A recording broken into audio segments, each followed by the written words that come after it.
Since last week, all our exhaust parts have arrived. We've got a big box of Mandrel-Benz catalyst for legalities and a muffler for making a Barra sound nice. Do well.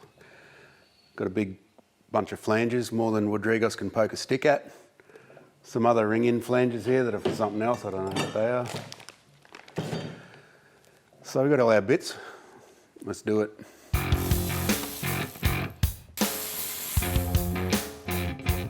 The standard transmission oil cooler is common to fail and leak internally. It's removed and thrown in the bin and being replaced with an external cooler which will be mounted to the floor. Job done.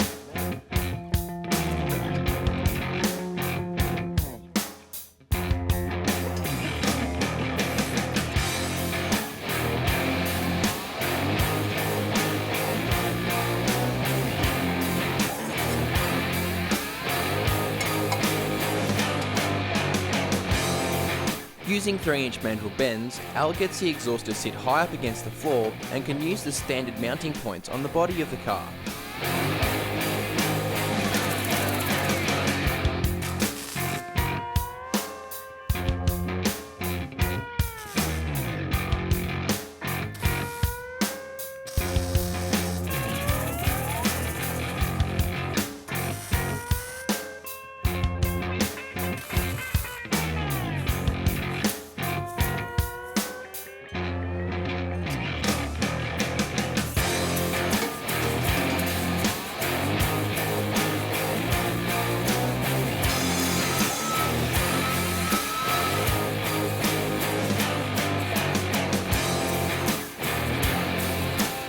Come and tack this, fool.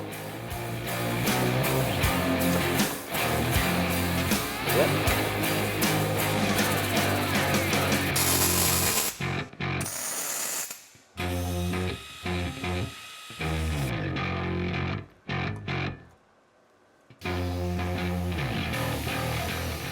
Piece by piece, the exhaust system gets tacked together, and once it is supported by a hang mount, Al welds what he can get to while it's still bolted on the car. The spots he can't weld will be done on the bench once it's removed.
The exhaust is all ready to pull off and finish off the welding. I welded most of it on the car. That just works out. That's the way I like to do it.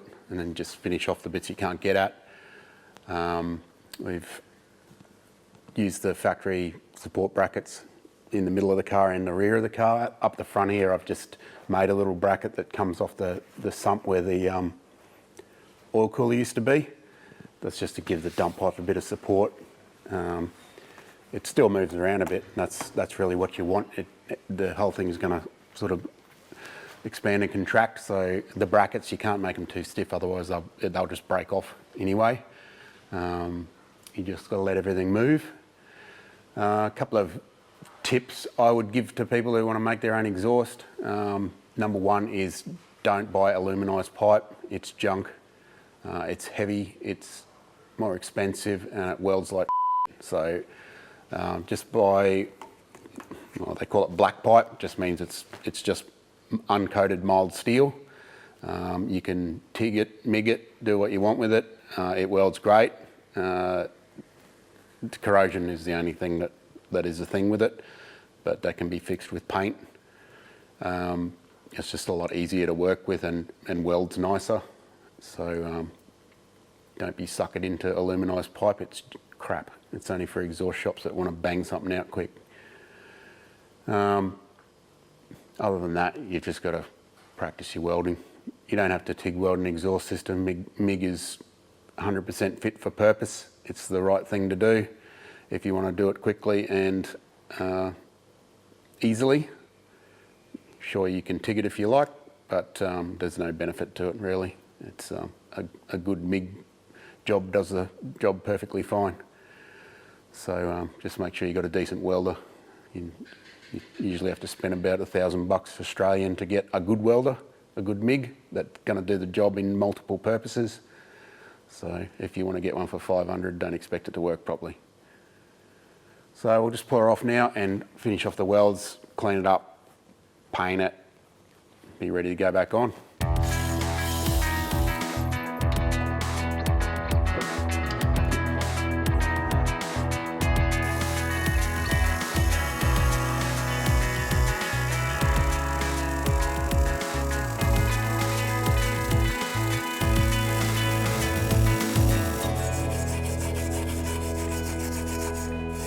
She's all welded up. Just had to finish off those other little bits that we couldn't get out in the car. Now it's ready for a paint job. I've wire brushed off all the welds because the MIG leaves a sort of layer of scum on there that you've got to take off with a wire brush, otherwise the paint won't stick to it properly. So we've done that. Now we're going to give it a squirt. I use this stuff, high heat. It's amazing. Stays on there. I've stuck it on dump pipes of stuff that glows red and it still doesn't fall off, so all good.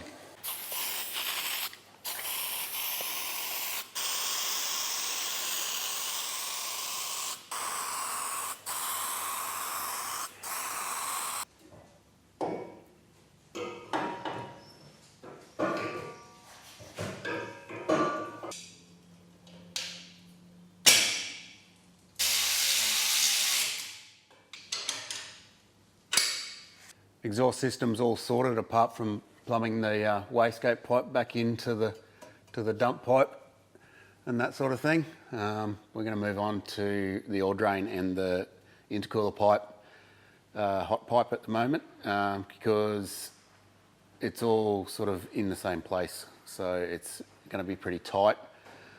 First thing we need to do is make an oil drain because it's kind of important.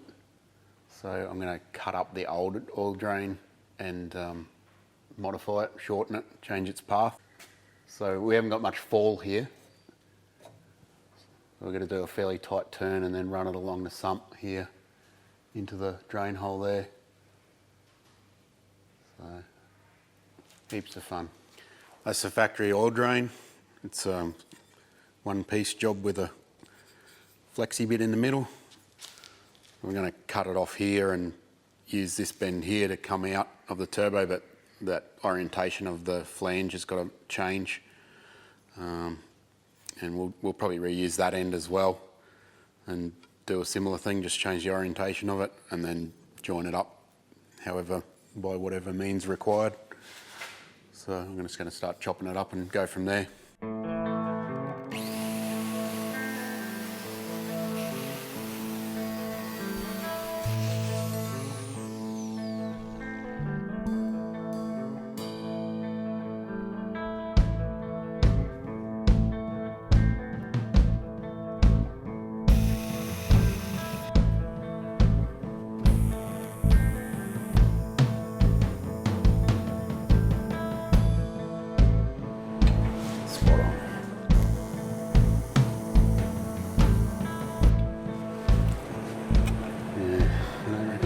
Work too well. We done messed up. The oil drain is not going to work as a self-drainer. That's the drain point there, that black line. You can see we got like 0 fall, so mistakes were made. But fortunately, I've been working with low-mounted turbos for a long time and have got all the gear we need to make a scavenge setup for it. So I'm just going to use some of the Toyota stuff that we use on our 86 turbo kits, where the turbo's mounted underneath the engine. So that's like a little sump for a turbo. So the oil drains out of the turbo as normal, and then the scavenge pump sucks oil out of here. So that works perfectly.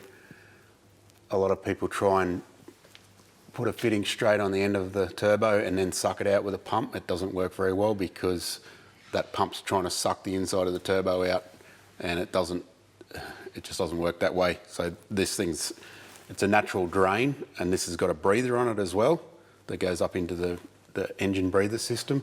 So that pump is sucking whatever oil's being sucked out is being displaced with air, so it's a proper suction.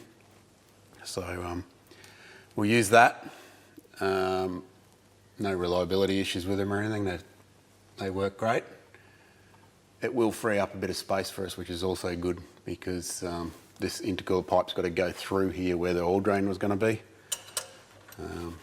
So yeah, it's complicated, but we'll get there.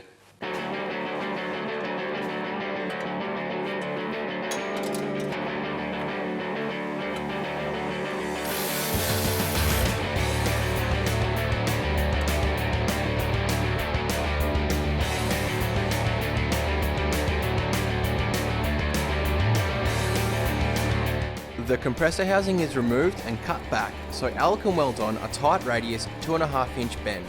This allows for less silicon joins in such a high temperature area.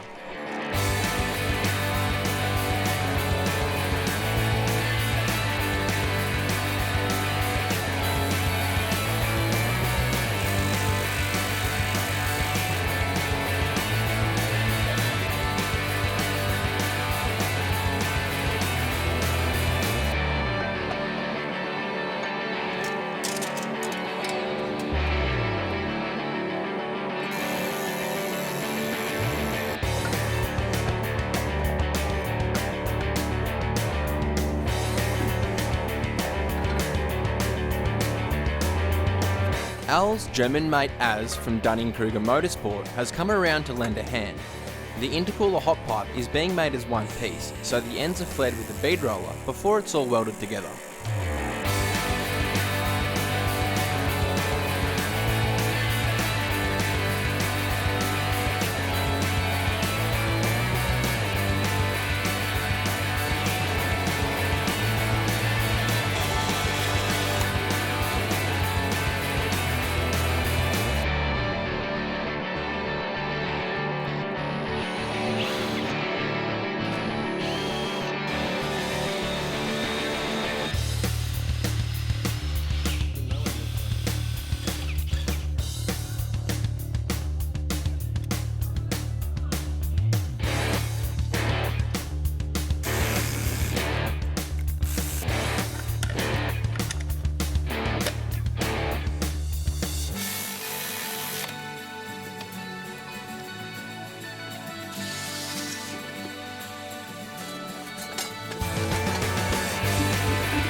Hey Al, someone was asking what these bumper bars are hanging up in the shed.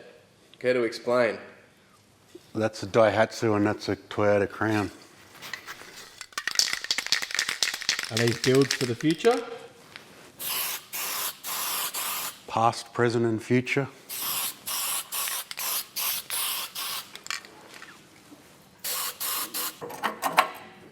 Be there for fun.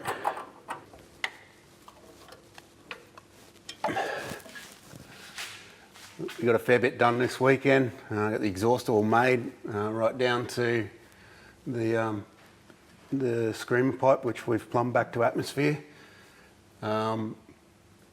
Partly due to me finding my 5mm Allen key. So all that's sorted. We've had a bit of a drama with this turbo height, which we've buggered up, but we're going to save the day with a little turbo sump and a scavenge pump, which I've used a lot and works really good. So it sort of opens up where you can put turbos and stuff like that if you're building stupid things like this.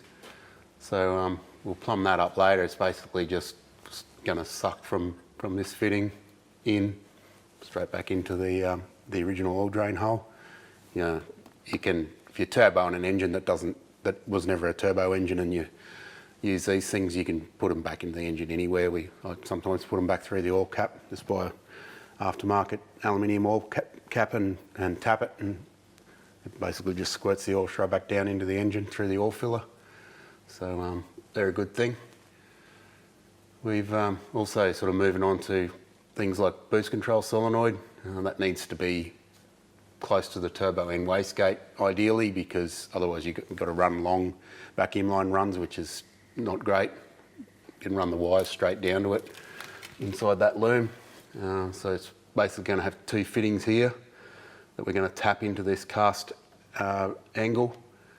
So we're going to use a top port control system. So basically one of these fittings goes directly to the bottom port of the wastegate, and the wastegate solenoid actually controls a top port. So if you have the same pressure going into the top and bottom port, it restricts your movement of your wastegate. So this sort of bleeds off the top port and controls the wastegate in that fashion, rather than just bleeding air straight out of the hose going to the bottom port. So it gives better control. You can take a lot of lag out with it, because you can force the valve shut through the top port. So it's slightly more complicated as far as plumbing goes, but not much. So we'll plumb that up soon. I've got a hot side intercooler pipe made. My mate Az from Dunning-Kruger Motorsport is over from Germany, so he's been hanging out and giving me a hand. It's made in one piece at the moment, it's only tacked together. We're hoping not to have an extra joiner in it, because it's just another failure point. It is quite difficult to get in there, but you can, if the radiator's out, it will go in, no problem at all. It's not really an issue, because it should never really need to come out. It's just a pipe, so less failure points with joiners, the better. So we're going to just leave that just tacked up until we get the inlet pipe, the cold side pipe and everything made, which we've got to get the manifold back from Matt. I'm not sure whether he's finished it yet or not. So we'll be doing that next week. And we can get that cold side pipe done as well. That'll be a pretty simple bit of gear, simpler than this. It's a bit closer. So everything's coming together pretty well. It's good to have some progress. So it makes you feel like you're getting somewhere. So we'll see you next week. Thanks for watching.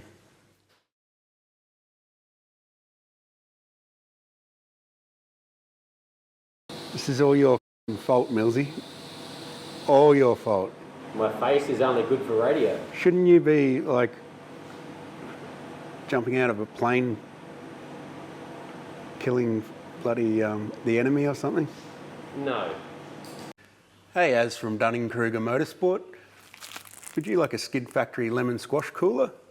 Do you know you can get those plus t-shirts, lanyards and key tags from the MCM store? You can also get Allied t-shirts shortly, just like that one. Would you like a lemon squash to go with your cooler?